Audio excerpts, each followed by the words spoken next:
Halo teman-teman, perkenalkan aku Adelia Zanafika.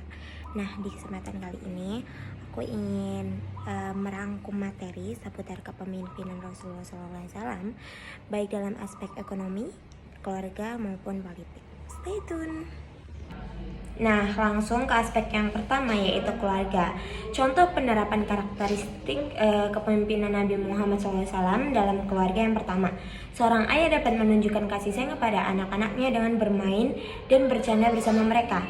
Yang kedua, seorang ibu dapat menunjukkan kesabaran dan kebijaksanaan dalam menghadapi anak yang nakal dengan mendengarkan penjelasan mereka dan memberikan nasihat dengan penuh kasih sayang.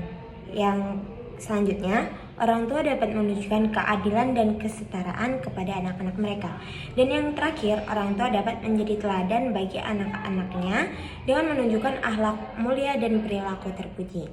Selanjutnya, penerapannya dalam kehidupan sehari-hari itu ada 3 teman-teman.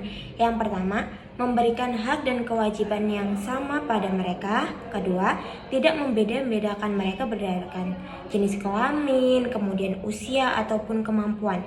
Yang ketiga, memberikan kasih sayang dan perhatian yang sama kepada mereka. Selanjutnya kita masuk ke aspek ekonomi.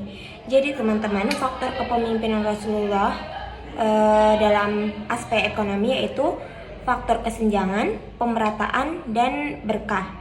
Secara keseluruhan, Rasulullah memegang keyakinan prinsip ekonomi syariah. Salah satu konsepnya adalah pihak yang kaya dengan hartanya memberikan distribusi kekayaannya kepada pihak yang membutuhkan sehingga tidak terjadi kesenjangan ekonomi. Kemudian pemerataan harta terjadi ketika diberlakukannya zakat. Dengan zakat mencegah iri dari pihak yang tidak beruntung terhadap pihak yang lebih beruntung dari segi ekonomi. Kemudian pemerataan harta juga terwujud ketika umat Islam mendapatkan harta rampasan perang lalu dibagikan secara adil. Kemudian selanjutnya, keberkahan dalam harta terrealisasikan dalam perdagangan yang jujur, tidak menutupi cacat barang jualan, dan terus terang pada calon pembeli. Inilah yang membuat ekonomi Rasulullah menjadi berkah. Oke, yang terakhir kita bahas mengenai aspek politik. Beberapa prinsip utama dari sistem kepemimpinan Rasulullah. Yang pertama ada kerjasama dan kebersamaan. Yang kedua ada integrasi dan pertanggungjawaban. Yang ketiga ada jujur dan keaktifan.